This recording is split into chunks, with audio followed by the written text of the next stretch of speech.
Why magnesium and copper matter. Now, there's something that happens, as I say always, to many of the people that I'm talking to all of us, everybody in general, even the pre-retirees. It's people, when they get the time and after retirement, they don't quite expect this. Creeps up on the final slowdown, the schedule, everything relaxes, the long work weeks fade away, the stress eases a bit. And for the first time in decades, they begin paying attention, and how your body feels. You start checking things, blood pressure, and you got a little ache, you got pains, you start worried, maybe watching something on TV, anxious, worried about health. And you got to know that the body has been keeping a scorecard for a long time. Not records like the doctor's chart, not numbers on a blood test. I mean the deeper record, the one written across years of diet, stress, sleep, sunlight, and minerals. Some people feel it as fatigue. It never quite goes away. Some people have it in metabolic issues. Chronic illness creeps in. Pre-diabetes, diabetes. Others notice their muscles don't work the way they used to. And you look around and I don't sleep good. Nerves become more sensitive. Balance kind of a little uncertain, and your blood pressure goes up. Now, for many retirees and people in general, this creates confusion and fear. You're told take another pill for the symptom or another treatment or another specialist. And it's like, first one up to the doctor and everybody's lined up. But sometimes the real story begins much earlier than that. Sometimes the story begins with the quiet things that were slowly drained away over 40 or 50 years from you. And two of those quiet things that almost nobody talks about today are magnesium and copper. So important. Now, if you read older medical literature from the late 1800s and early 1900s, you'll notice something interesting. Physicians and natural researchers of that time paid far more attention to mineral balance than we tend to give it any credit at all today. Now, they understood something very simple. The body is not a machine made only of a few moving parts. It is a living system that runs on electrical communication and chemical balance. Muscles, as I've mentioned many times, they contract because of minerals. They allow the electrical signaling to move through the nerves. The heart beats because minerals regulate the rhythm of the muscle, the heart muscle. Energy is produced inside the cell through chemical reactions that require certain elements to present. So magnesium in particular, now it sits quietly behind hundreds of reactions inside the body. It helps control muscle relaxation. It stabilizes nerves. It participates in energy production inside the mitochondria. Now, copper works in a different but equally important way. It helps build enzymes. And it don't take a lot of copper that you supplement with or you get in your food, just a little bit. It helps build enzymes that move oxygen through tissues and assist the body antioxidant defenses. It helps when those minerals fall out of balance, the system begins to drift.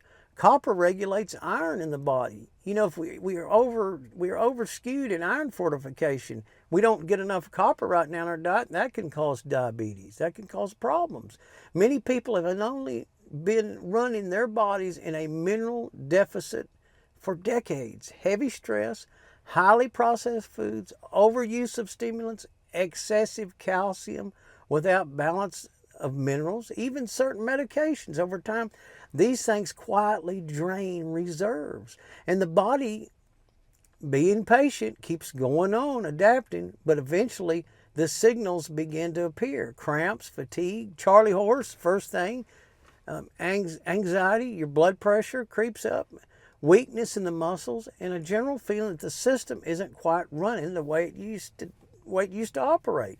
Now, I'm not saying magnesium and copper explain every certain health problem. It's just a part of the foundational minerals we need. But they do play an important part. Now, that would be, it'd just be far too simple if we could take all that. But when you step back and look carefully, it becomes clear that mineral balance plays a far bigger role than most people realize. Older physicians, now, as I say before, older physicians, they understood this stuff. Because as I mentioned, they watched over long periods of time. They didn't just treat symptoms, they observed the patterns of the individual. Now, I will tell you something. Copper and magnesium work together it's very seldom even talked about. I wrote a book about the benefits of magnesium and copper because I started researching this stuff and lost my father and some personal things that happened. I lost my, I couldn't see very well. It was very quick how my vision just quit right when I turned 50. And so I started supplementing with magnesium and copper. And I probably have told this before, but anyway, I got where I didn't have to wear glasses anymore.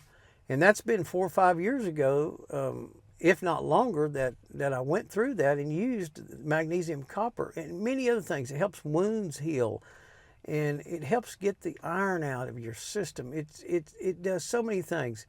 And I'm probably one of the few people that, I just wrote a little small book about it. It's just a cornerstone that helps somebody really give attention to what these two minerals can do for you. And magnesium, copper. Copper needs to be taken not with any other, not with zinc. That's for one thing. So what I always did is I would take magnesium and copper late in the evening. I would, right after supper, I would do that. And that's what I found helped me. But I encourage you to look and dig into some of this stuff. And like I said, I just wrote a little reference book. It has all the references. It has, chapters of what magnesium and copper can do, the foundations of it, and things like that. And I urge you to look it over, make that a part of your cornerstone. And it is just a cornerstone for nutrition and mineral balance, that you can look at those references in that. I did a lot of work and research in it, and you can gain from that and go to the reference site, and you can just use that to step into further research on your own using that little book. It cuts out a lot of time, and it's a good little cornerstone book to have, especially regarding magnesium and copper. And I'm so thankful that I did. I'm glad that I got my eyesight kind of back. I wasn't blind, but it was just getting fuzzy, and I had to have glasses. So now, these doctors that we talk about now, they didn't just treat the symptoms. They observed patterns. They noticed the people, we said. They were close to the land, ate simpler foods, and drank mineral-rich water and worked outdoors, often maintained stronger health later into life. Now today we're just starting to get on the threshold to rediscover some of those observations and put them into practice in our daily lives. As I said, magnesium supports calm nerves, proper muscle function. Copper supports the body's internal antioxidant systems and help maintain the balance between iron and oxygen, the overall transport. But perhaps more important than any single mineral is the idea of the overall balance itself. The body is not meant to run on excess. It is meant to run on proportions. Too much flushing of the system through poor diet or excessive stress can just drain your minerals faster than they are replaced. Too much of one nutrient without its partners can create new problems instead of solving old ones. Now, I look at that today, and you really, with calcium and iron being fortified in the food, it's rare that you should ever be supplementing with calcium. You need to be taking something like magnesium. It helps regulate calcium. Copper helps regulate iron. And you need to be looking at these things. That's another example of a skew, an imbalance that's been put in place. And it's in a lot of the foods that we get, in the breads, in the wheat, the flour, all of that stuff, And so we need to be mindful. We need to manage ourselves just like the older physicians, but we need to take hold and be the manager of our body, our diet. Food is medicine. Now, as I said, these older physicians, they understood that food is medicine. Nature tends to work through balance, not force. And that idea becomes clear when you look at a small just here's a small story from the early days of laboratory medicine. Now, listen to me on this one. Back in the early part of the 20th century, there was a quiet researcher working in a modest little laboratory in the Midwest. He wasn't famous and he wasn't chasing headlines. Most people outside his field never even heard of his name, but he had a habit that made him different from many scientists of his time. He paid close attention to small changes. One year he began studying the energy production of cells under different mineral conditions. Now this was pretty advanced, but he was seeking better things to handle, for the human body. Now looking at that time, his equipment was simple compared to modern laboratories: glass tubes, basic microscopes, chemical reagents that would seem primitive today. But his curiosity was very sharp. He noticed something peculiar. When magnesium levels in the experimental solutions dropped even slightly, the cells began producing energy less efficiently. They didn't die immediately. They simply slowed down. Their activity became sluggish. Then he noticed something else. When copper-related enzymes were disrupted, the cells showed signs of oxidative stress. The internal balance of the system began to wobble. It kind of faltered. Individually, these changes looked very small, but together they painted a big picture.